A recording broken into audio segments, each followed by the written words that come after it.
చెప్తారు. మనందరికీ సుపరిచితులే. దేవుడు దీవిస్తూ ఉన్నాడు. అందుని బట్టి ఎప్పుడు తమ్ముడు తమ్ముడు అని పిలుస్తూ ఉంటాను నేను ఆయన్ని. ఎప్పుడు మా ఆత్మ సంబంధంగా ఆయన మాతో నమస్తే తమ్ముడు, థ్యాంక్ యూ. వారు ఒక 2 మాటలు మాట్లాడతారు. ప్రభువు పుట్టుక సందర్భంగా 2 మాటలు మాట్లాడతారు.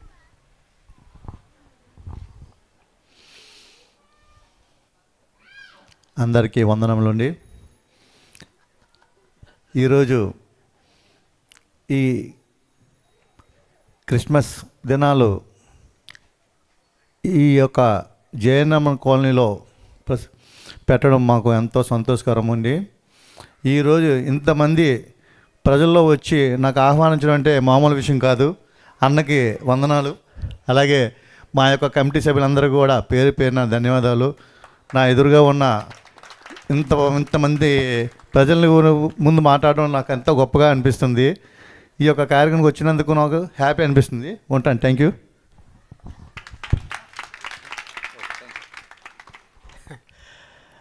చాలా సంతోషమండి. ఈ ప్రాంతానికి నూతనంగా వారు ప్రెసిడెంట్గా వారిని ఎన్నుకోవడం జరిగింది. కారణం అది మన బ్రదర్స్ అందరూ కలిసి శ్యామ్ కుమార్, చంటి, అలాగే శ్రీను, అలాగే మన యవనస్తులు అందరూ శాంసన్, ఇంకా మన క్రిస్టఫర్, చంటి, అలాగే శ్రీను, చిన్న శ్రీను, పెద్ద శ్రీను అందరూ ఉన్నారు. చాలామంది అందరూ కలిసి ఒక కూటాన్ని, ఒక ప్రార్థన ఏర్పరచాలని చెప్పేసి ఆలోచన వచ్చింది వారిలో. ఆలోచన చాలా మంచి ఆలోచన. వెంటనే ఆలోచన వచ్చినప్పుడు మరి ప్రార్థన అంటే మాటలు కాదు కదా. ఇంత పెద్ద పెండాలస్ చెక్క, ఇన్ని చైర్స్, లైట్లు, స్టేజ్ ఎన్ని ఎలా వస్తాయి? వెంటనే వాళ్ళ ప్రెసిడెంట్ గారు గుర్తొచ్చారు. ఆయనకి నూతనంగా ప్రెసిడెంట్ గారుగా వారిని ఎన్నుకోవడం జరిగింది. ప్రసంగి వాసు గారిని. మరి వారు వెంటనే లేదు తమ్ముడు చేయండి అని చెప్పి ఇవన్నీ కూడా ఏర్పాటు చేశారు. ఇంకో విషయం ఏంటంటే, నేను ఇక్కడ బర్త్డే కూడా జరిగిందట ఇదే ప్లేస్లో. ఆ ప్లేస్ని దేవుడు ఈ రీతిగా మనకి మరలా ఈరోజు ప్రార్థన కొరకు వారు ఇవన్నీ తీసేసుకోవచ్చు. మన దగ్గర ఇప్పుడు 5,000, 10,000 పైన అయిపోద్ది దీనికి. కానీ ఎందుకు మీకేం పర్వాలేదని చెప్పి వారు ముందుకు రావటం, ఈ రీతిగా ఈ ప్రార్థన జరుగుతూ ఉంది. గట్టిగా ఒకసారి వారికి చప్పట్లు కొట్టండి. ఆ భగవంతుని యేసు ప్రభు వారి యొక్క ఆశీస్సులు రాబోయే దినాల్లో వారి మీద ఉండాలని మీరంతా వారి కోసం వ్యక్తిగతంగా ప్రార్థన చేయండి. దేవునికి స్తోత్రం కలుగును గాక. ఈ సమయంలో మనము దేవుని యొక్క వాక్యాన్ని విందాం.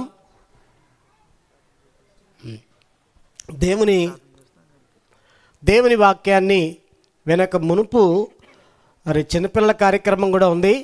వారి కొరకు ఒక చిన్న ప్రార్థన చేస్తాం మేము. ప్రార్థన చేసి దేవుని వాక్యాన్ని సేవకులకు ఇస్తాం. ఆ తర్వాత కడవ కార్యక్రమం ముందు నడిపిద్దాం. ఒకసారి మీరు కూడా లేచి నిలబడితే ప్రార్థన చేద్దాం. వారి కొరకు ప్రార్థన చేస్తాం. మీరు కూడా మీ కుడి హస్తాన్ని వారి వైపు చూపించి ప్రార్థన చేయండి వారి కోసం. పరిశుద్ధుడా మీకు వందనాలు, స్తోత్రాలు తండ్రి. మా ప్రియులు వాసు గారు, వారిని మీరు ప్రేమించి అంచెలంచెలుగా ఇంతవరకు మీరు ఎదిగింపజేశారు. ఎంతో కష్టజీవి అయినా మేము చూస్తూ ఉన్నాం. వారిని మీరు ఎంతగానో బ్లెస్ చేశారు. వందనాలు. రాబోయే దినాల్లో ప్రభువా ఈ ప్రాంతం నుంచి వారికి గొప్ప ఆశీర్వాదం దయచేయండి. ఈ ప్రాంత ప్రజలు ఆయన దగ్గరకు వస్తూ ఆయన్ని ప్రభు వారి అధికారిగా, అలాగే ఈ ప్రాంతానికి ప్రెసిడెంట్ గారుగా వారు నియమించుకున్నారు. అందుని బట్టి వందనాలు. వారి కుటుంబానికి వారికి గొప్ప ఆశీర్వాదం దయచేయండి, దీవెన దయచేయండి. ప్రభువా పరలోకము నుండి దేవా మీరు ఈ సంగతి చూస్తూ ఉన్నారు. ప్రభువు నామంలో చిన్న మేలు చేస్తేనే దాన్ని మీరు వారికి ఫలమిస్తానన్నారు, ప్రతిఫలమిస్తానన్నారు. ఈ మీటింగ్ జరగటానికి ఇంత సహకరించిన ఈ కుటుంబానికి అయినా మా ప్రియులు వాసు గారికి గొప్ప దైవాశీర్వాదంతో నింపి వారిని నడిపించమని కోరుకుంటూ వేడుకుంటూ వారి కొరకు ప్రత్యేకించి ప్రార్థిస్తూ యేసయ్య నామములో స్తుతించి ప్రార్థించి వేడుకొనిచున్నాం తండ్రి. Amen, amen. God bless you అండి. దేవుడు మిమ్మల్ని దీవించునుగాక. సమయంలో మనం దేవుని యొక్క వాక్యాన్ని విందాం. మన మధ్యలో డానీ బాబు, దేవుని సేవకులు, నేనంటే డానీ బాబు అంటే నా అబ్బాయి కాబట్టి, కొడుకు కాబట్టి డానియల్ బాబు గారు వారి యొక్క దేవుని వాక్యాన్ని అందిస్తారు. శ్రద్ధ కలిగి దేవుని వాక్యాన్ని వినాల్సిందిగా ప్రభుపేట కోరుతున్నాం. కనుమ మిగిలిన వారంతా కూడా చక్కగా మీరు ఆ తర్వాత పిల్లలు చిన్నపిల్లల కొరియోగ్రఫీ చిన్న పిల్లలు ఉన్నారు, వాళ్ళు కొరియోగ్రాఫ్ చేస్తారు. కాబట్టి దేవుని వాక్యం క్లుప్తంగా చెప్తారు. విన్న తర్వాత మనము కార్యక్రమం ముందు నడిపిద్దాం. కూడి వచ్చిన మీ అందరికీ యేసుక్రీస్తు ప్రభువారి పేరిట యేసుక్రీస్తు నామములో మరి దేవుని సేవకులకు కూడి వచ్చిన మీ అందరికి కూడా శుభములు తెలియపరుస్తూ ఉన్నాం. మరి ఇంతవరకు దేవుని యొక్క వాక్యాన్ని వినడానికి, అదేవిధంగా మరి యొక్క కార్యక్రమానికి సహకరించిన మరి ప్రసంగి వాసు గారు కూడా మన మధ్యలోకి రావడం, అదేవిధంగా పిల్లలందరూ ప్రభువుని ఆరాధించడం ఎంతో సంతోషకరం, ఎంతో ఆనందకరం. మరి మరొకసారి మనం నిన్నటి దినమున ఆల్రెడీ కలిసాం. మరొకసారి మనందరం కూడా కలవడానికి దేవుడు తన యొక్క అద్భుతమైన కృపను అనుగ్రహిస్తూ వచ్చాడు. దేవదేవునికే మహిమ ఘనత ప్రభావము కలుగునుగాక. ఆమేన్. Happy Christmas. చల్లం లేదు, మామూలు వదిలేండి బాబు, చలేసేస్తుంది. ఎందుకు వచ్చిన బాధ ఈ చలిలో?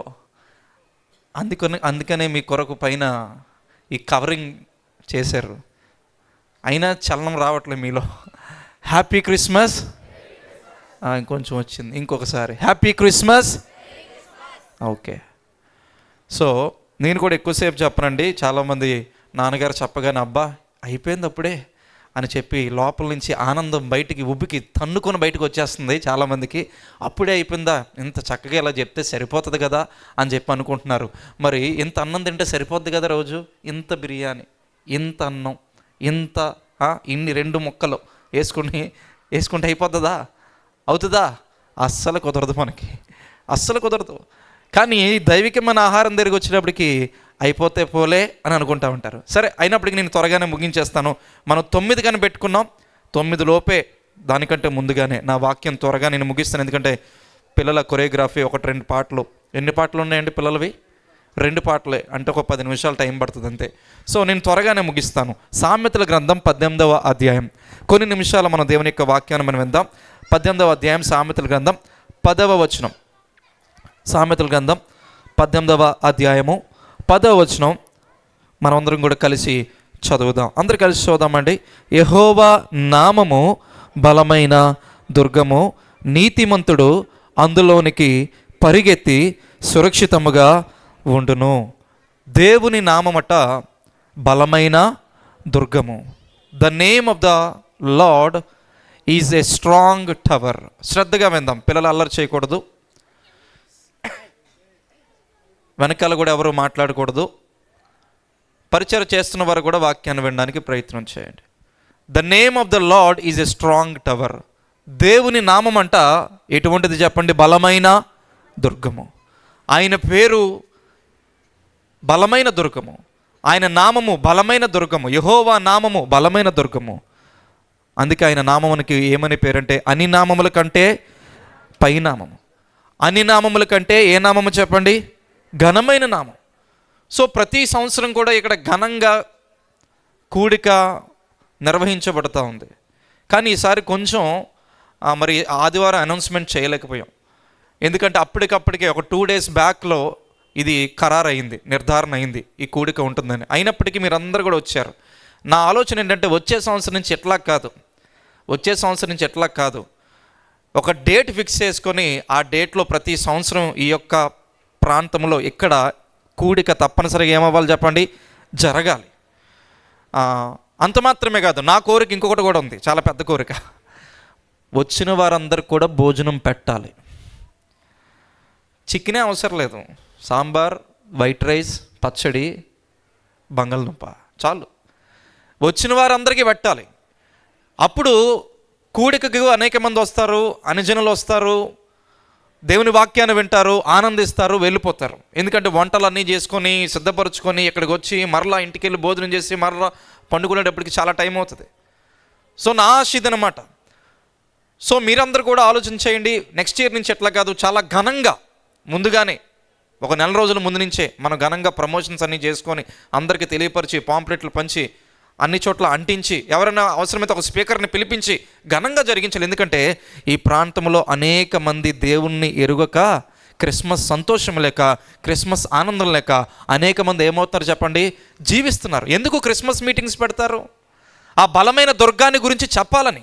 మనుషులు బలహీనలుగా ఉన్నారు, కుటుంబాలు బలహీనంగా ఉన్నాయి, మనిషి హృదయం బలహీనమైపోతుంది, వ్యవస్థలు విఫలమైపోతున్నాయి, లోకమంతా పాపంతో నింపబడిపోతూ ఉంది. అందుకే ఇక బలమైన దేవుణ్ణి పరిచయం చేయాలి, ఈ బలమైన దేవుని గురించి తెలియపరచాలి, ఈ బలమైన దేవుని గురించి వివరించాలి. ఈ బలమైన దేవుడు సంతోషం ఇస్తాడని, ఆనందం ఇస్తాడని, సమాధానం ఇస్తాడని, నిత్య రాజ్యాన్ని ఇస్తాడని, నిత్య జీవాన్ని ఇస్తాడని తెలియపరచాలని ఒకే ఒక వాంఛ, ఒకే ఒక ఆశ, ఒకే ఒక కోరిక.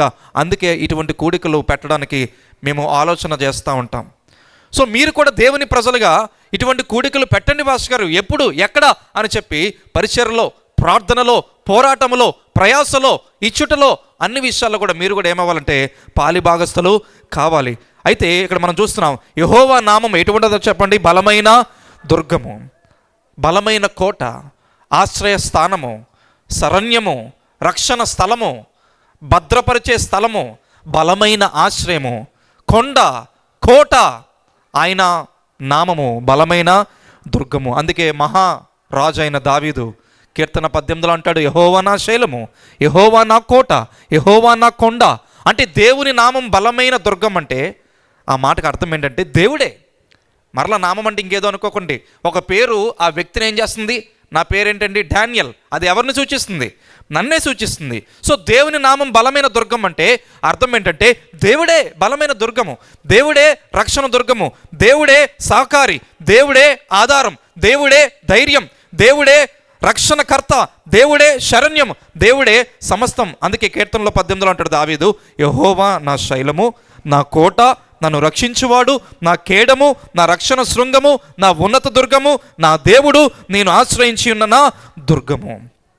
దావీదుకు చాలా కోటలు ఉన్నాయి కదా, దావీదుకు చాలా బలమైన దుర్గాలు ఉన్నాయి కదా, దావీదు ఒక రాజు కదా, దావీదుకి ఎన్ని రథాలు ఉంటాయి, దావీదుకి ఎన్ని గుర్రాలు ఉంటాయి, దావీదుకు అనేకమైన పరిస్థితులు ఉంటాయి. కానీ దావీదు అవన్నీ కాదయ్యా, they are not my strong towers, you are my strong tower, you are my strong tower O Lord. ఈరోజు ప్రపంచంలో ఓ మానవుడా, ఓ మనుష్యుడా, నీకు ఇక లోకంలో ఎన్నో ఉండి ఉండొచ్చు. You may have many strong towers in your life. నీ జీవితంలో అనేకమైన, ఇది నాకు బలమైన దుర్గము, నా ఆస్తి నాకు బలమైన దుర్గము, నా అందము నాకు బలమైన దుర్గము, నా యొక్క భార్య బిడ్డలు నాకు బలమైన దుర్గము, లేకపోతే నాకున్న పొలము స్థలము నాకు బలమైన దుర్గము, నాకున్న వస్తువులు నాకు బలమైన దుర్గము, నాకున్న అందము బలమైన దుర్గము, నాకున్న సమస్తం అదే నాకు బలమైన దుర్గం అని చెప్పి ఒకవేళ చాలామంది అనుకుంటూ ఉన్నారేమో. కానీ ఇక దినమన దేవుడు మాట్లాడుతూ ఉన్నాడు ఏమనంటే, ఇవేవి బలమైన దుర్గములు ఏమాత్రం కూడా కాదు. ఈ బలమైన దుర్గములను ఒక దినమున ఏమవుతాయట? శిథిలమైపోతాయి. ఏమైపోతాయండి? శిథిలమైపోతాయి. ఈరోజు ఈ దేవుడు ఎటువంటి వాడంటే బలమైన దుర్గంగా ఉన్నాడు. ఈ దుర్గమైన దేవుడు ఎటువంటి వాడంటే he gives protection when danger is near. ఈ బలమైన దేవుడట ప్రమాదములో మనకి ఏమిస్తాడట? కాపుదల. ఈ gives protection when danger is near. అందుకే బైబిల్లో ఒక మాట రాయబడింది, సామెతలు 11:4లో, ఉగ్రత దినమందు ఏమి అక్కడికి రాదట? ఆస్తి అక్కడికి రాదు. మన బలమైన దుర్గాలు అక్కడికి రావు, మన సొంత ఆలోచన అక్కడికి రాదు, మన సొంత శక్తి అక్కడికి రాదు, మన సొంత ఆ యొక్క నైపుణ్యత అక్కడికి రాదు. ఉగ్రత దినమందు ఆస్తి అక్కడికి రాదట. కానీ నీతి మరణము నుండి ఏం చేస్తుందట? ఒక వ్యక్తిని రక్షిస్తుందట. ఎక్కడ ఉంటుంది నీతి? ఎవరా నీతి? ఎవరా రైచియస్నెస్ అంటే యేసుక్రీస్తు ప్రభువారు మాత్రమే. ఆమేన్. గట్టిగా ఆమేన్ చెప్దామా? ఆయన మాత్రమే మన నీతి అయి ఉన్నాడు. ప్రమాదంలో ఈ మానవ జాతి అంతా ప్రమాదపు ఒడ్డులోకి వెళ్ళిపోతున్నారు. బైబిల్లో రాయబడతా ఉంది, నిశ్చయముగా మీరు ఎక్కడ ఉన్నారంటే కాలు జారు చోటనే కూర్చుని వాక్యం వింటున్న నీవు కూడా ఒకవేళ నిశ్చయముగా కాలు జారు చోటనే ఉన్నావేమో, ప్రమాదంలో నీ జీవితం ఉంటుందేమో, నీ కుటుంబం ఉంటుందేమో, నాశనానికి వెళ్ళిపోవడానికి నువ్వు సిద్ధంగా ఉన్నావేమో. ఈ రాత్రికాల సమయంలో దేవుడు మాట్లాడుతూ ఉన్నాడు. నిత్య నాశనానికి, నిత్య నరకానికి, ఈ యొక్క లోకంలో నష్టానికి, ప్రమాదానికి నువ్వు గురి కాకుండా ఉండడానికే ఈ యొక్క బలమైన దుర్గము పరలోకాన్ని విడిచిపెట్టి నీ కొరకు, నా కొరకు యొక్క లోకానికి ఏమైనా దిగి వచ్చేసాడు. ఈ gives protection when danger is near. ఆపద సమీపంగా ఉన్నప్పుడు ఆయన భద్రత ఇస్తాడు. అసలు బలమైన దుర్గం అంటేనే అర్థం ఏంటంటే, పూర్వకాలంలో రాజుల దినాల్లో ఆ బలమైన దుర్గము లోపలికి సైనికులు, అదేవిధంగా ముఖ్యంగా ప్రజలు, అవతల పరాయి దేశపు రాజ్యము, ఆ యొక్క రాజు వచ్చేసినప్పుడు వీరి దేశంలోనికి ప్రాకారాలు కూలిపోయినప్పుడు ఇంకా దిక్కేంటంటే ఈ యొక్క బలమైన దుర్గం ఒకటే. ఆ బలమైన దుర్గానికి ఏమయ్యారంటే మెట్ల మీద ఎక్కిపోయి ఆ పైనుండి వారు భద్రత కలిగి ఉండేవారు, బ్రతికేవారు. యేసుక్రీస్తు ప్రభువారు కూడా నీ యొక్క జీవితంలో నిత్య నాశనానికి పోకుండా, నిత్య నరకానికి పోకుండా, బైబిల్ సెలవిస్తూ ఉంది, పాపం వలన వచ్చు జీతం ఏంటంట? మరణం. The wages of sin is death. నిత్య నాశనానికి, నిత్య నరకానికి, ప్రమాదానికి నీకు జీవితం వెళ్ళిపోకుండా ఉండాలి అంటే యేసుక్రీస్తు ప్రభువారు మన యొక్క జీవితంలో ఆయన ఏమైనాడంటే ఆయన స్ట్రాంగ్ టవర్గా ఉండడానికి నీ కొరకు నా కొరకు ఈ లోకానికి వచ్చాడు. బలమైన దుర్గం. అదేవిధంగా ఈ బలమైన దుర్గం అట, it is safety when escape is impossible. అంటే ఆ బలమైన దుర్గం ఎటువంటిదంటే కాపుదల ఇచ్చే స్థలము, తప్పించుకోవడానికి అసాధ్యం అన్న పరిస్థితుల్లో ఈ బలమైన దుర్గమైన దేవుడు ఎటువంటి వాడంటే మనకు భద్రత ఇచ్చేవాడట. తప్పించుకోవడానికి అసాధ్యమైన సమయంలో ఈ బలమైన దేవుడు, ఈ బలమైన దుర్గము మనకు భద్రతనిచ్చేవాడట. Is height when enemies surround, is high tower when enemies surround. అంటే శత్రువులు చుట్టుముట్టినప్పుడు ఈయన ఎటువంటి వాడంటే బాగా ఎత్తైన బలమైన దుర్గంగా ఉంటాడు. ఆ శత్రువు వచ్చి ఏమాత్రం కూడా మనల్ని ఏమీ చేయలేడు. ఇంకా ఈ యొక్క బలమైన దుర్గం ఎటువంటిదంటే స్ట్రెంగ్త్ వన్ వాల్స్ కొలాప్స్. ఇందాక చెప్పాను కదా, ఈ బలమైన దుర్గం దగ్గరికి రావాలంటే ముందుగా ఆ శత్రు రాజు ఏం చేయాలంటే ఆ గోడలు, చుట్టూ ఉన్న ప్రాకారాలు ఏం చేయాలి చెప్పండి? కూల్చాలి. పూర్వకాలపు సమయాల్లో ఆ యుద్ధం జరుగుతున్నప్పుడు ఒక ప్రాంతంలోకి వెళ్ళాలంటే, ఎరుకో ప్రాంతానికి వెళ్ళాలంటే ఇస్రాయేల్ ప్రజలు ముందుగా దేని చుట్టూ తిరిగారండి? దేని చుట్టూ తిరిగారు? జేఎన్యూఆర్ఎం కాలనీ చుట్టూ తిరిగారు. చెప్పండి, దేని చుట్టూ తిరిగారు? ఎరుకో చుట్టూ తిరిగారు. ఎరుకో చుట్టూ తిరిగితే ఏమైంది చెప్పండి? 6 రోజులు ఒక్కొక్కసారి తిరిగారు. 7వ రోజు ఎన్నిసార్లు తిరిగారు? 7 సార్లు తిరిగారు. 7 + 6 ఎన్నిసార్లు? మొత్తం 13 సార్లు తిరిగారు. తిరిగినప్పుడు ఎరుకో ప్రాకారాలు ఏమైపోయాయి? అప్పుడు ఎక్కడికి వెళ్ళారట వారు? పట్టణంలోనికి లోపలికి వెళ్ళారు. పూర్వపు ఆ యొక్క పట్టణపు పరిస్థితి ఎట్లా ఉండదంటే చుట్టూ ప్రాకారం ఉండేది. దాన్ని కూలిస్తే తప్ప లోపలికి వెళ్ళడానికి అవకాశం ఉండేది కాదు. ఇప్పుడు ఆ లోపలికి వెళ్ళిన తర్వాత అక్కడ ఏముంటాయంటే బలమైన దుర్గాలు, స్ట్రాంగ్ టవర్స్, ఆశ్రయ స్థానాలు, ఆధారాలు, బండలు, అటువంటివన్నీ కూడా, గొట్టలు, అటువంటివన్నీ కూడా, అండర్ గ్రౌండ్ తప్పించుకునే ఆ యొక్క భద్రతా పరిస్థితులు కూడా ఆనాడు వారికి ఉంటూ ఉండేటివి. మన యేసుక్రీస్తు ప్రభువు వారి నామం కూడా, ఆయన నామం ఎటువంటి నామం అంటే బలమైన దుర్గము. ఈ బలమైన దేవుడు ఏం చేస్తారంటే యెషయా గ్రంథంలో 9వ అధ్యాయంలో ఉంది 6వ వచనంలో, ఏలయనగా మనకు శిశువు పుట్టెను, మనకు కుమారుడు అనుగ్రహించబడెను, ఆయన భుజం మీద ఏముందట? రాజ్యభారం. ఏ భారం ఉందో చెప్పండి? ఈ బలమైన దేవుడు ఏం చేస్తాడంటే మన పాప భారాలు మోస్తాడు. ఏ భారాలు మోస్తాడు? నీ పాప భారం ఎంతకాలం నీవే మోస్తావు? భుజాలు నొప్పి రావట్లేదా? హృదయం భారంతో నిండిపోవట్లేదా? జీవితం అంతా అస్తవ్యస్తంగా మారట్లేదా? నీ పాప భారాన్ని మోయడానికే యేసుక్రీస్తు ప్రభువారి యొక్క లోకానికి ఏమయ్యాడు? దిగి వచ్చాడు. ఈరోజు నీ భారాన్ని నీ గుండెల్లో నువ్వు పెట్టుకోవడానికి ఏమాత్రం కూడా ఆలోచన చేయొద్దు. నీ ప్రతి భారము, బైబిల్ సెలవిస్తూ ఉంది, నీ భారము యెహోవా మీద మోపము, ఆయన నిన్నేం చేస్తాడు? ఆదుకుంటాడు. Cast your burdens, cast your anxieties upon Lord Jesus Christ. ఆయన మీద మోపండి. ఈ విల్ సేవ్ యూ. ఆయన మిమ్మల్ని రక్షిస్తాడు. ఆయన మీకు సహాయం చేస్తాడు. ప్రియ సహోదరి, ప్రియ సహోదరుడా, ఈ దినమున ఎటువంటి భారాలతో బాధపడుతున్నాం? కుటుంబ భారాలతో, అప్పుల భారాలతో, వేదన భారముతో, దుఃఖ భారముతో, చెప్పుకోలేని భారముతో బాధపడుతూ ఈ యొక్క స్థలంలోనికి వచ్చి దేవుని యొక్క మాటలు వింటున్నావేమో, ఈ సువార్తను వింటున్నావేమో, అసలు ఏం చెప్తారో చూద్దాం, ఆ యేసు ప్రభు కొరకు ఏదో చెప్తారట విందామని వచ్చి కూర్చున్నావేమో. ఈరోజు దేవుడు నీతో మాట్లాడుతున్నాడు. ఏమనంటే ఈయన నీ పాప భారాన్ని మోసే దేవుడు. ఆమేన్. నీ పాప భారాన్ని మోస్తాడు.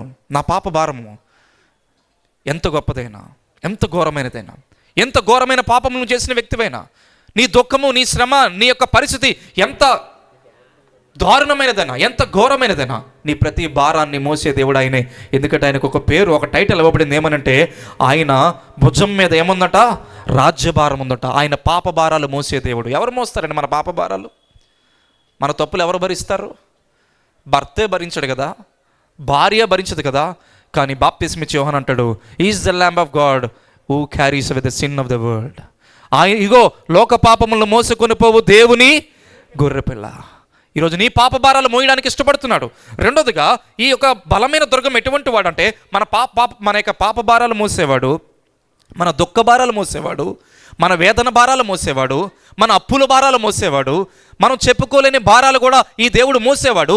అంత మాత్రమే కాదు, ఇంకొకటి ఏంటంటే యెషయా గ్రంథం 32వ అధ్యాయం ఒక అద్భుతమైన మాట ఉంది. 2వ వచనం, ఐజయా చాప్టర్ 32 verse 2. యెషయా గ్రంథం 32వ అధ్యాయం 2వ వచనం. మనుష్యుడు గాలికి మరుగైన చోటు వలెను, గాలివానకు చాటైన చోటు వలెను ఉండును. ఎండిన చోట నీళ్ళ కాలువల వలెను, అలసట పుట్టించు దేశమున్న గొప్ప బండ నేడవలను ఉండను. ఎవరా మనుష్యుడు అంటే, ఇదిగో ఫిలిప్పీ 2వ అధ్యాయం 6వ వచనం చెప్తుంది కదా, ఆయన మనుష్యుని రూపము దాల్చాడు. ఏ రూపము దాల్చాడు అంటే యేసుప్రభువు వారు మనుష్యుని పోలికగా వచ్చాడు. దాసుని యొక్క స్వరూపాన్ని ఆయన ఎత్తుకుంటూ వచ్చాడు, రిక్తుడైపోయాడు. ఈ మనుష్యుడు ఎవరంటే గాలికి మరుగైన చోటు వలె. ఇప్పుడు బాగా గాలేస్తుంది అనుకోండి, బాగా గాలేస్తుంది, మీరు బండి మీద వెళ్తున్నారు, చాలా విపరీతంగా గాలి వస్తుంది, గాలివాన తుఫాన్ వచ్చేసింది. అప్పుడు మీరు ఏం చేస్తారు చెప్పండి? ఏం చేస్తారండి? వెంటనే నాకు తెలిసి మీరు ఏం చేస్తారు, వెంటనే గొడుగులా ఓపెన్ చేస్తారు, అవునా? ఏమవుతుంది గొడుగు? ఆ గాలివాన తుఫాన్కి ఏమవుతుంది? దాంతోపాటు మీరు ఎగిరిపోతారు. ఏం చేస్తారు చెప్పండి? వెంటనే బండి ఆపి ఏం చేస్తారు? నేను ఏదో ఐఏఎస్ క్వశ్చన్లు అడుగుతున్నట్లు మీరు చూస్తున్నారు. బండి ఆపి ఏం చేస్తారండి? గాలివాన తుఫాన్ వస్తుంది, విపరీతంగా గాలి వేస్తుంది, విపరీతంగా జోరు వాన కురుస్తుంది, ఏం చేస్తారు చెప్పండి?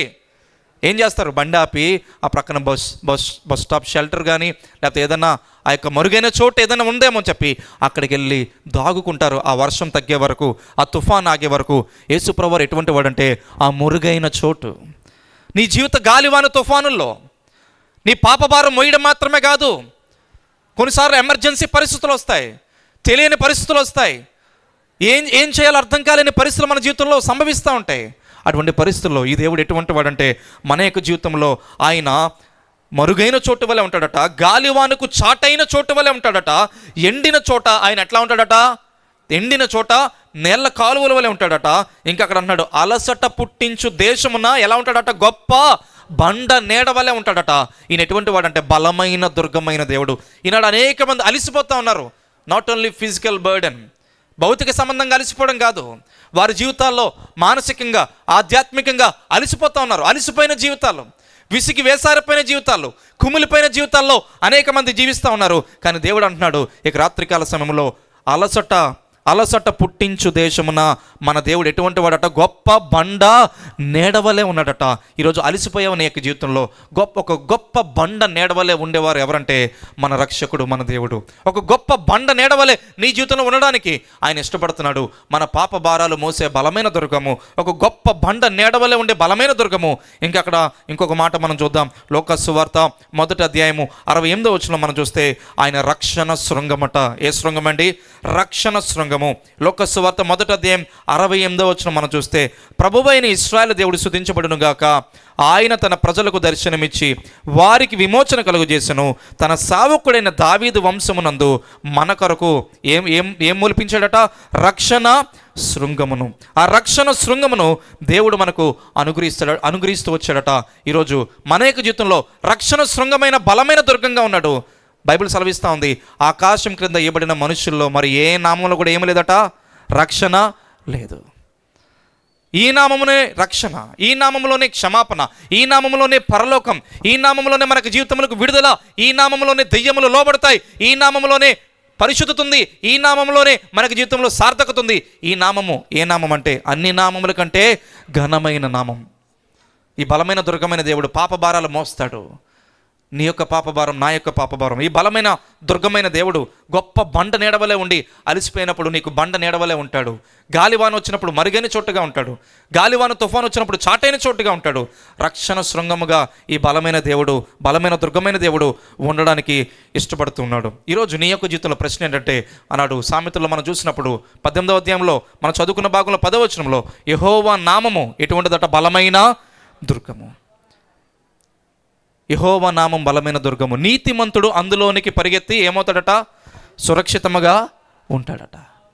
ఈరోజు బలమైన దుర్గమైన దేవుడు నీకు తోడుగా ఉన్నాడు, నీ ప్రక్కనే ఉన్నాడు. ఇక లోకానికి జన్మించాడు, ఇక లోకానికి దిగి వచ్చాడు, నీకు సమీపంగా ఉన్నాడు. ఇమ్మానుయేలుగా దిగి వచ్చాడు. ఇమ్మానుయేలును పేరు భాషాంతరమున దేవుడు మనకు ఎలా ఉన్నాడట? తోడుగా వచ్చేసాడు, నీ ప్రక్కనే ఉన్నాడు ఈ బలమైన దేవుడు. ఈ బలమైన దేవుడు నీ దగ్గరే ఉన్నప్పుడు నువ్వేం చేయాలంటే, నీతిమంతుడైతే, బుద్ధిమంతుడైతే పరముకు పోయే జీవ మార్గాన్ని ఏం చేస్తాడట? కనుగొంటాడట. నీతిమంతుడైతే ఆ బలమైన దుర్గంలోనికి ఏమవుతాడట? నీతిమంతుడు అందులోనికి పరిగెత్తి ఏమవుతాడట?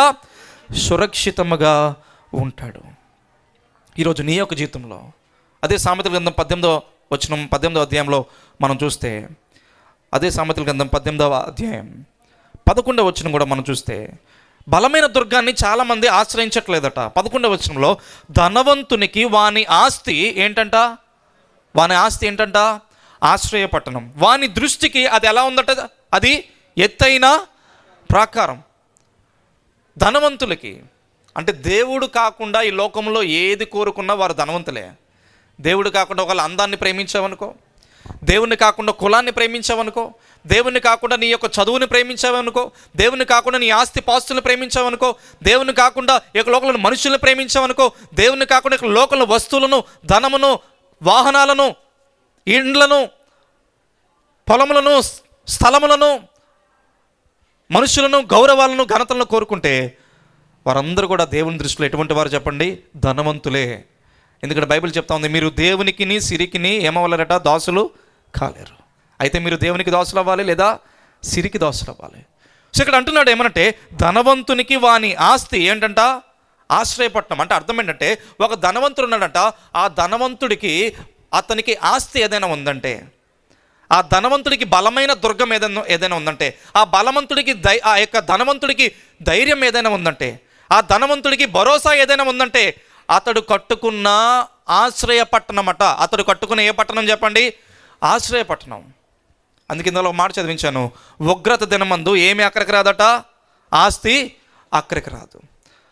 ఆ ఆశ్రయ పట్టణం అంట ఆ ధనవంతుడికి ఎట్లా ఉండదంటే, వాని దృష్టికి, ఇంగ్లీష్లో ఉంది ఇన్ ఈజ్ ఇమాజినేషన్, అతని దృష్టి కట్ట, ఇన్ ఈజ్ ఇమాజినేషన్, అతని దృష్టి కట్ట అది ఎలా ఉందంట? It is like A high wall, అంటే ఎత్తైన ప్రాకారంగా ఉందంట. ఏంటిది? తన యొక్క ఆశ్రయపట్టణం. తన ఆస్తి ఎలా ఉందంటే, తనకి చాలా ఎత్తైన ప్రాకారంగా ఉందంట. కానీ తనకు అర్థం కావట్లేదు, అది ఒక్క క్షణములో ఏమవుతుంది? ఎప్పుడైనా కూలిపోతుంది. ఈరోజు ఆస్తులు సంపాదించుకోవద్దని నేను చెప్పట్లేదు, బిడ్డల కొరకు కూడబెట్టుకోవద్దని నేను చెప్పట్లేదు, మంచి వస్త్రాలు వేసుకోకూడదు క్రైస్తవులు అని నేను చెప్పట్లేదు. మనం కలిగి ఉన్న దాంతో మనం ముందుకెళ్ళాలి. బిడ్డల కొరకు ఎంతో కొంత వెనక వారి కొరకు సిద్ధపరచాలి, దాచాలి, వారు బంగారు భవిష్యత్తు కొరకు. కానీ నేను అంటా ఉన్న మాటలు ఏంటంటే, మన హృదయం ఏమన్నాడు యేసుప్రభువు వారు? నీ హృదయం ఎక్కడుండనో, నీ యొక్క ధనము ఎక్కడుండనో, నీ యొక్క హృదయం ఏమవుతుందట? అక్కడ. ఎక్కడైతే మన యొక్క ధనం ఉంటుందో అక్కడే మన హృదయం. ఈరోజు మనం చూసినప్పుడు మన యొక్క జీవితాల్లో, మన యొక్క బ్రతుకుల్లో ఆస్తులకు, లేకపోతే ఈ లోకంలో ఉన్న పరిస్థితులకు మనం ఏమాత్రం కూడా విలువను ఇచ్చేవారుగా మనం ఏమాత్రం కూడా ఉండకూడదు. అక్కడ 12వ వచనం అంటున్నాడు, సామెతలు 18వ అధ్యాయం 12వ వచనంలో, ఆపత్తు రాక మునుపు నరుని హృదయం ఏమవుతుందట? అతిశయపడుతుంది. ఘనతకు ముందు ఏముంటుందట? బైబిల్ ఇంకో మాట ఉంది, నాశనానికి ముందు ఏం నడుస్తుందట? గర్వం. చెప్దామా ఈ మాట? నాశనానికి ముందు ఏమొస్తుందట? ఘనతకు ముందు ఏమొస్తుందట? వినయం. నాశనానికి ముందు గర్వం వస్తుందట, ఘనతకు ముందు ఏమొస్తుందట? వినయం వస్తుందట. ఈరోజు మన యొక్క జీవితంలో ఈ బలమైన దుర్గమైన దేవుడిని నువ్వు ఆశ్రయిస్తున్నావా? లేదంటే నేను నా ఉద్యోగమే నాకు సర్వస్వం, నా బిడ్డలే నాకు సర్వస్వం, నా ఆస్తి పాస్తులే నాకు సర్వస్వం, నా అందచందమే నాకు సర్వస్వం, నా యొక్క టాలెంటే నాకు సర్వస్వం, ఇదే నాకు సర్వస్వం, నా పేరు, నా ఘనత, నా హోదా, నా గౌరవం, ఇదే నాకు సర్వస్వం అని చెప్పి అనుకుంటున్నావేమో. ఓ మాట చెప్తాను, ఒక దినమున అవన్నీ కూడా రెక్కలు కట్టుకుని ఎగిరిపోతాయి నీకు కనబడకుండా. నీతో పాటు నిలిచేది నీ దేవుడే. బైబిల్లో ఇద్దరు ఉన్నారట, ధనవంతుడు, లాజరు. ధనవంతుడికి అన్నీ ఉన్నాయి, ఓదారంగు వస్త్రాలు వేసుకుంటున్నాడు, ప్రతి దినము సుఖపడుతున్నాడు. లాజరు పేదవాడు, దరిద్రుడు, ఎన్నిక లేనివాడు, కనీసం తినడానికి కూడా ఆహారం లేదు. కానీ లాజరు జీవితంలో బలమైన దుర్గమైన దేవుణ్ణి కలిగి ఉన్నాడు. ధనవంతుడికైతే ఏ బలమైన దుర్గం లేదు, దేవునితో పని లేదు, రోజు సుఖభోగాలు అనుభవించడం, రోజు విందులు చేసుకోవడం. అటువంటి పరిస్థితుల్లో ధనవంతుడు చనిపోయాడట, లాజరు కూడా చనిపోయాడట. అటువంటి పరిస్థితుల్లో ఏమైందంటే, లాజర్ని తీసుకుని వెళ్ళడానికి ఎవరు వచ్చారట? దేవదూతలు వచ్చారు. ధనవంతుని తీసుకెళ్ళడానికి దయ్యాలు వచ్చాయి, నిత్య నరకానికి తీసుకుని వెళ్ళిపోయాయి. ధనవంతుడి పేరు బైబిల్లో రాయబడలేదు, లాజరు పేరు బైబిల్లో సువర్ణ అక్షరాలతో లిఖించబడింది. అతని పేరు ఏం పేరట? లాజరు. ధనవంతుడి పేరు లేదు బైబిల్లో. అందుకే బైబిల్లో రాయబడతా ఉంది ఏమనంటే, భక్తిహీనుల పేరు అసహ్యత పుట్టించును, నీతిమంతుని యొక్క నామము జ్ఞాపకార్థంగా ఉండిపోద్దట. భక్తిహీనుల పేరు అసహ్యత పుట్టిస్తుందట, కానీ నీతిమంతుని యొక్క పేరు జ్ఞాపకార్థంగా ఉండిపోతుందట. ఈరోజు మనం చూసినప్పుడు మన యొక్క జీవితంలో ఆ బలమైన దుర్గమైన దేవుడు నీ కొరకు నా కొరకు, బలవంతుడైన దేవుడు నీ కొరకు నా కొరకు ఇక లోకంలోకి వచ్చాడు. మనం చేయాల్సిన పని ఏంటంటే నీతిమంతులుగా అందులోనికి పరిగెత్తి ఎలా ఉండాలి చెప్పండి? సురక్షితంగా మనం ఉండవలసిన వారుగా మనం ఉన్నాం. బైబిల్ గ్రంథంలో మనం చూసుకుంటే లూసిఫర్ తనకున్న ధనం ఏంటంటే, లూసిఫర్కున్న గర్వం ఏంటంటే తను అందరికంటే అందంగా ఉంటాడు. ఒక ఆలోచన వచ్చింది లూసిఫర్కి, ఏమనంటే నేను దేవుడి కంటే ఏమైపోవాలో చెప్పండి, చాలా ఎక్కువగా అయిపోవాలి. ఇందాలో చెప్పిన నాశనానికి ముందు ఏమొస్తుంది? గర్వం వస్తుంది. ఘనతకు ముందు ఏమొస్తుంది? లూసిఫర్ పడిపోయాడు. తన యొక్క జీవితంలో తనకున్న అందము అదే ఆశ్రయపట్నం అనుకున్నాడు. తన ఆరాధన, ఆ యొక్క విధానము, పాటలు పాడే విధానము, తన అందము, తన స్వారూప్యము అదే గొప్పదనుకున్నాడు, అదే ఆశ్రయపట్నం అనుకున్నాడు, అదే బలమైన దుర్గం అనుకున్నాడు. కానీ ఈలోక దేవుడు చూశాడు, గ్రహించాడు హృదయాన్ని. ఆకాశము నుండి లూసిఫర్ ఎక్కడికి పడ్డాడట? నేల మీదకి, భూమి మీదకి పడ్డాడట. ఆదామవ్వలు అనుకున్నారు మేము దేవుళ్ళు అయిపోతాం, you will become like God. Satan అన్నాడు మీరు దేవుళ్ళు అయిపోతారు, మేము దేవుళ్ళు అయిపోతాం అని చెప్పి వెంటనే ఆ పండు తినేశారట. వారు అనుకున్నారు మేము దేవుళ్ళు అయిపోతాం, మాకు బలమైన దుర్గం ఇదే అని అనుకున్నారు. కానీ వారి జీవితాలు వారు కూడా ఏమైపోయారు చెప్పండి? కిందకి పడిపోయారు. ఫరో అన్నాడు యెహోవా ఎవడు అన్నాడు, అంతే తన రాజ్యం కూడా అస్తవ్యస్తం అయిపోయింది. 10 తెగుళ్ళతో దేవుడు తన రాజ్యాన్ని మొత్తాడు. ఇంకా విధంగా చూస్తే నెబుకద్నెజరు అనుకుంటున్నాడు ఏమనంటే, ఎంత గొప్ప బబులోను నగరాన్ని నేనేం చేశాను? నిర్మించాను. తన నగరం చూసి, తన ఆస్తిని చూసి అదే నాకు ఆశ్రయం, అదే నాకు బలమైన దుర్గం అనుకున్నాడు. అంతే గడ్డి మేసేటట్లుగా దేవుడు చేశాడు. రాజైన హేరోదు తన యొక్క జీవితంలో నా పలుకుబడి, నా అధికారం అని చెప్పి అనుకున్నాడు, పురుగులు పట్టి చచ్చిపోయాడు. ఉజ్జియా గర్వించాడు, కుష్ఠరోగం వచ్చింది. గులియాతు గర్వించాడు, ఒక సాధారణ ఒడిసెలు తిప్పే ఆ యొక్క గొర్రెల కాపరైన దావీదు చేతిలో ఏమాడు చెప్పండి? కింద పడి చచ్చాడు. ఈరోజు వారి యొక్క జీవితాల్లో మనం చూసుకున్నప్పుడు వారి ఆస్తి, వారి గర్వం, వారి యొక్క ధైర్యం, వారి బలము, వారి కొండ ఇది మాత్రమే ఆశ్రయపట్నంగా చేసుకున్నారు, అది మాత్రమే బలమైన దుర్గంగా చేసుకున్నారు. వారందరూ చరిత్రలో ఏమైపోయారంటే కిందన పడిపోయినట్లుగా మనం చూస్తున్నాం. బాబేలు గోపురం అట్లానే అయిపోయింది, అలెగ్జాండర్ ద గ్రేట్ అట్లానే అయిపోయారు, రోమా చక్రవర్తులు అట్లానే అయిపోయారు, ఐగుప్తు ఫరోలు అట్లానే అయిపోయారు. ఈరోజు ప్రియ సహోదరుడా ఈ మాటలు వింటున్న నీవు, ఎంతోమంది గొప్పవారు పడిపోయారు. మీలో ఎంతమందికి టైటానిక్ షిప్ కోసం తెలుసు? ఆ టైటానిక్ షిప్ కట్టిన వ్యక్తి అన్నాడట, even God cannot sink this ship. దేవుడు కూడా ఈ యొక్క షిప్ని ఏం చేయలేడు? ముంచలేడు అన్నాడట. దేవుడు కూడా ఆ షిప్ని ఏం చేయలేడట? ముంచలేడని చెప్పాడు. అతడు దేని మీద నమ్మకం పెట్టుకున్నాడు? On what he trusted. దేని మీద నమ్మకం పెట్టుకున్నాడంటే, ఆ టైటానిక్ని నిర్మించి థామస్ అనుకుంటే అతని పేరు. దేని మీద నమ్మకం పెట్టుకున్నాడంటే నా షిప్పు దాని మీద నమ్మకం పెట్టుకున్నాడు. ఆ షిప్ వెళ్తుందట.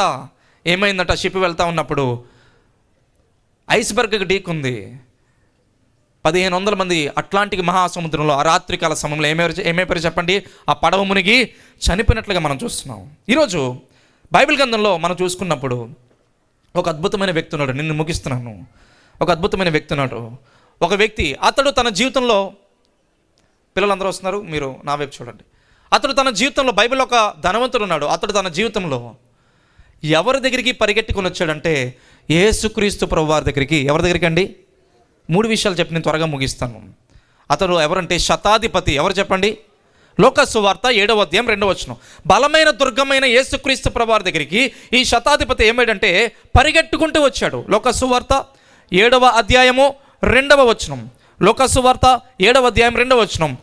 ఒక శతాధిపతికి ప్రియుడైన దాసుడొకడు రోగి అయి చావ సిద్ధమై ఉండను. శతాధిపతి యేసును గురించి విని ఆయన వచ్చి తన దాసుని స్వస్థపరచవలనని ఆయనను వేడుకున్నట్టుకు యూదుల పెద్దలను ఆయన యొద్దకు ఏమైడట? పంపించాడు. ఏ రోమన్ ఆఫీసర్. ఈ శతాధిపతి క్రింద 100 మంది సైనికులు ఉంటారు. అతనికి అధికారం ఉంది, అథారిటీ, ప్రభావం ఉంది, ఇన్ఫ్లుయెన్స్, ఒక ఆజ్ఞను ఆజ్ఞాపించే అధికారం ఉంది అతనికి. అతనికి పేరులో గొప్ప బలం ఉంది. He has so much weight in his name. ఆయన పేరులో గొప్ప బలం ఉంది. ఒక సైనికుడికి చెప్తే ఆ పని చేయాల్సిందే. యూదుల పెద్దలను సైతం ప్రభావితం చేయగలిగిన వ్యక్తి.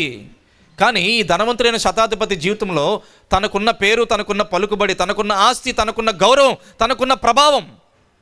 ఒక శతాధిపతి అంటే ఇప్పుడున్న మాటల్లో మనం చెప్పాలంటే ఒక డిఎస్పీ గారు, లేకపోతే ఇంకా పోలీస్ క్యాడర్లు, ఇంకా ఎవరైతే పై పెద్ద స్థాయిలో ఉంటారో అటువంటి వ్యక్తి. అతని కింద 100 మంది పోలీసులు ఉన్నారట.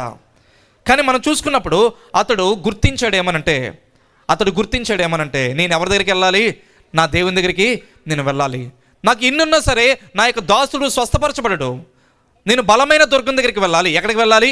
బలమైన దుర్గం దగ్గరికి వెళ్ళాలని చెప్పి ఆనాడు శతాధిపతి ఆలోచన కలిగి ముందుకు వెళ్తూ వచ్చాడు. లోక సువార్త 7వ అధ్యాయం 3వ వచనం మనం చూస్తే,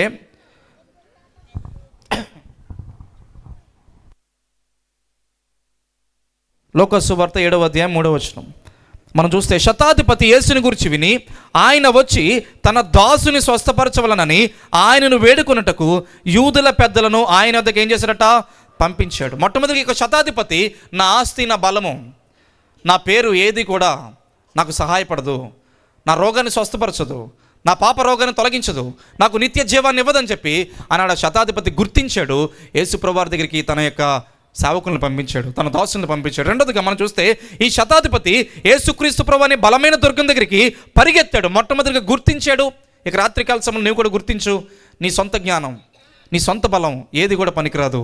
ఈరోజు బలమైన దుర్గం దగ్గరికి వచ్చినప్పుడే నీకు దేవుడు సహాయం చేయవాడే ఉన్నాడు, నీకు కృప చూపువాడే ఉన్నాడు. రెండోదిగా ఆ యొక్క శతాధిపతి యేసుక్రీస్తు ప్రభువారి దగ్గరికి పరిగెత్తుకుంటూ వచ్చాడట. ఏం చేస్తూ వచ్చాడట? పరిగెట్టుకుంటూ వచ్చాడట. తన యొక్క దాసుల్ని పంపిస్తూ వచ్చాడట.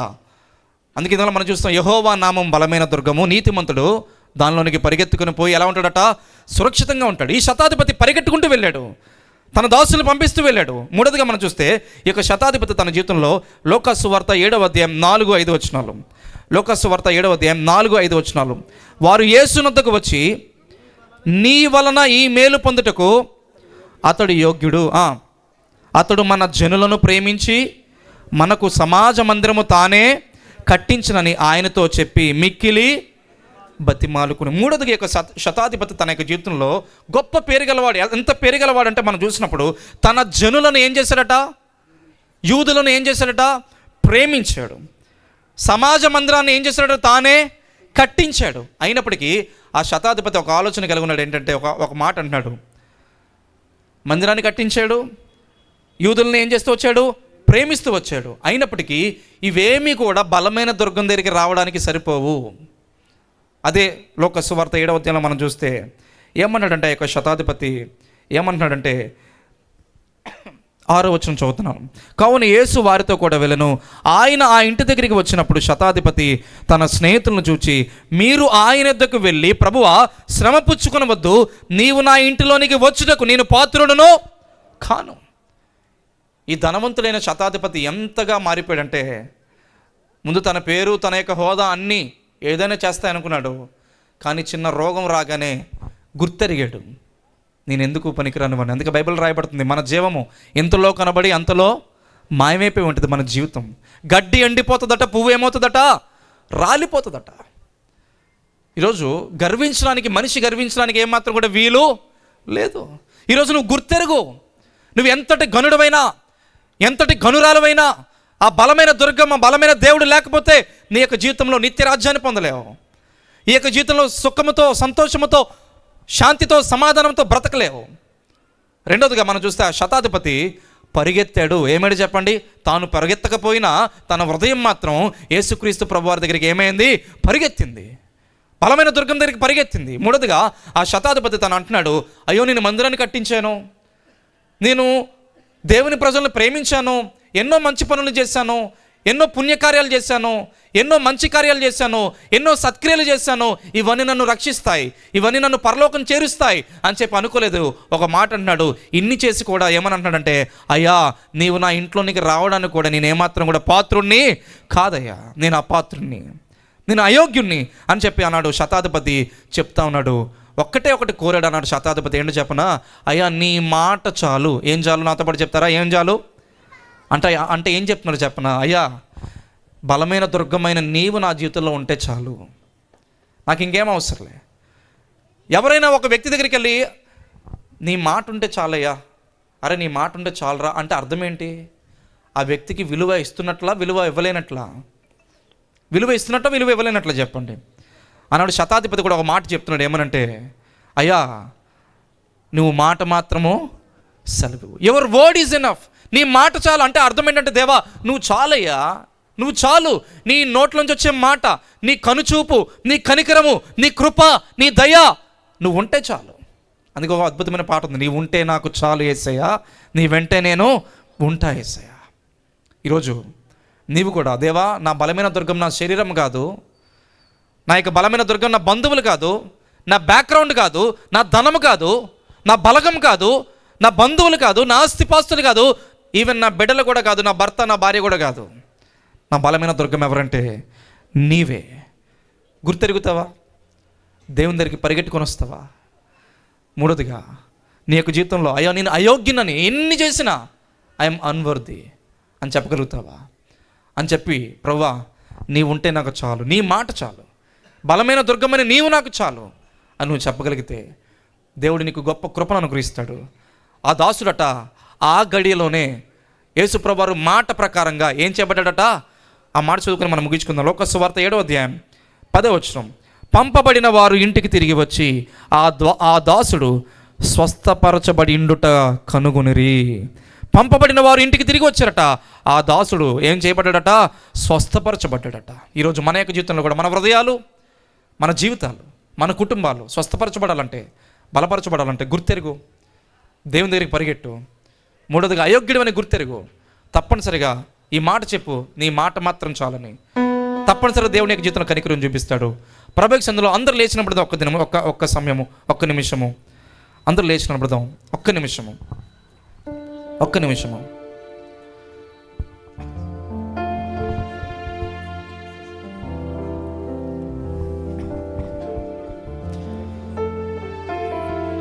నీ మాట చాలయ్యా, నీ చూపు చాలయ్యా, నీ తోడు చాలయ్యా, నీ నీడ చాలయ్యా. నీ మాట చాలయ్యా, నీ చూపు చాలయ్యా, నీ తోడు చాలయ్యా, నీ నీడ చాలయ్యా. నీవుంటే నాకు చాలు యేసయ్యా, నీ వెంటే నేను ఉంటానేసయ్యా, నీవుంటే నాకు చాలు యేసయ్యా. దేవుడికి ఒక మాట చెప్పండి, నీవుంటే నేను ఉంటానేసయ్యా, నువ్వు ఉంటే చాలు నాకు. నీ మాట చాలయ్యా, లోకంలో ఏదున్నా లేకపోయినా చూపు చాలయ్యా, చాలయ్యా నాకు, నీ తోడు చాలయ్యా అని చెప్పి దేవుడికి ఒక మాట చెప్దాం. నీ మాట చాలయ్యా, నీ చూపు చాలయ్యా, నీ తోడు చాలయ్యా, నీ నీడ చాలయ్యా. నీవుంటే నాకు చాలు యేసయ్యా. ప్రభుత్వ ఒక మాట చెప్పండి, దేవా నువ్వు ఉంటే నాకు చాలు, నేను ఉంటా యేసయ్యా. లోకంలో నువ్వు ఉంటే నాకు చాలు తండ్రి. ఈ సన్నిధి ఎన్ని బాధలున్నా, ఇబ్బందులైనను, ఎంత కష్టము వచ్చినా, నిష్ఠూరమైనను,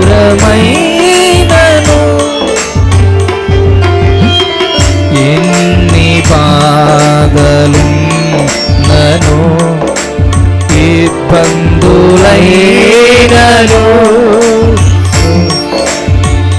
ఎంత కష్టము వచ్చినా, నిష్ఠూరమైనను.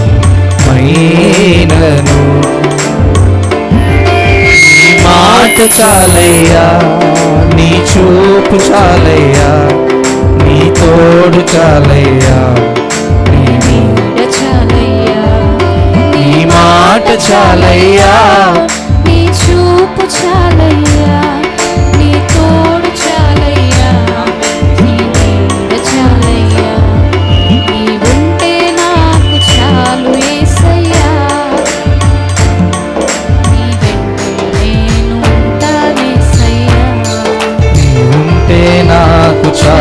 యేసయ్యా,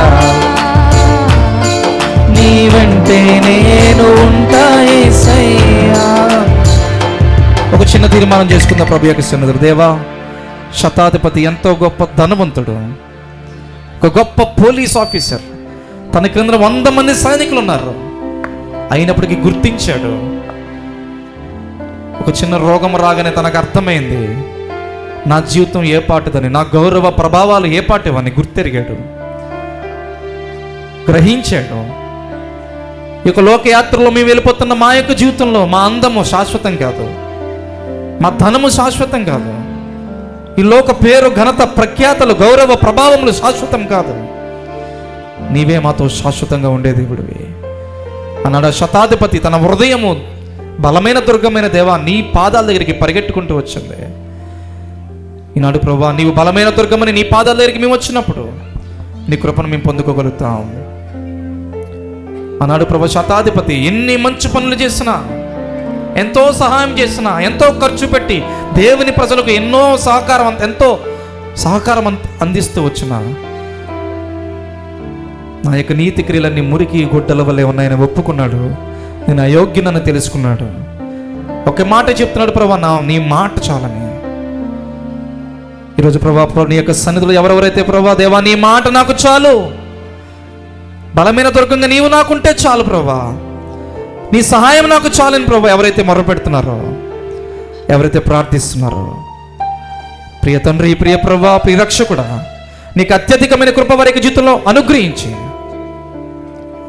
ప్రియ ప్రభా, ప్రియ క్రీస్తు యేసు దేవా, ఈ యొక్క దినం నుంచి వారి యొక్క జీవితంలో మీరు బలమైన దుర్గంగా ఉండి మీరు వారిని బలపరిచి, ప్రతి సమయంలో గాలివాన తుఫానులో, అలసట సమయంలో, భారములతో ఉన్నప్పుడు మీరు వారికి తోడుగా ఉండి, బండ నీడగా మీరు ఉండి సహాయపడి వారి జీవితాలను ఒడ్డుకి చేర్చమని, నీవెవరో తెలియక ఇంకా లోకంలో జీవిస్తున్న వారికి గొప్ప రక్షణ ఇచ్చి వారి పేర్లు జీవగ్రంథంలో రాయబడానికి సహాయపడమని, దేవుని ప్రజలుగా ఉన్న వారిని ఉజ్జీవపరిచి ఆదరించి ధైర్యపరచమని, వెతబడిన వాక్యాన్ని ప్రజల హృదయాల్లో ఫలభరితంగా మార్చమని యేసు రక్షకుడైన క్రీస్తు యేసు నామములో ప్రార్థించి అడిగి వేడుకొనుచున్నాము తండ్రి. ఆమేన్, ఆమేన్. ఆమేన్. దయచేసి మీ కొరకు పలహారం సిద్ధపరచబడింది, పంచుతారు. పాటలు అవుతుండగా మీ పలహారం పంచుతారు. కొన్ని నిమిషం కూర్చోండి. ప్రభువా, ఈ పలహారాన్ని మీరు దీవించండి, ఆశీర్వదించండి. పలహారాన్ని ప్రభువా నీ ప్రజలు తీసుకుంటుండగా వారికి మేలు చేయండి. పలహారం సిద్ధపరిచిన నీ సహోదరులు మీరు ఆశీర్వదించండి. యేసు నామములో వేడుకొని ప్రార్థిస్తున్నాం తండ్రి. ఆమేన్. ఒక ఇద్దరు రండి, పలహారం మీకు ఇస్తారు.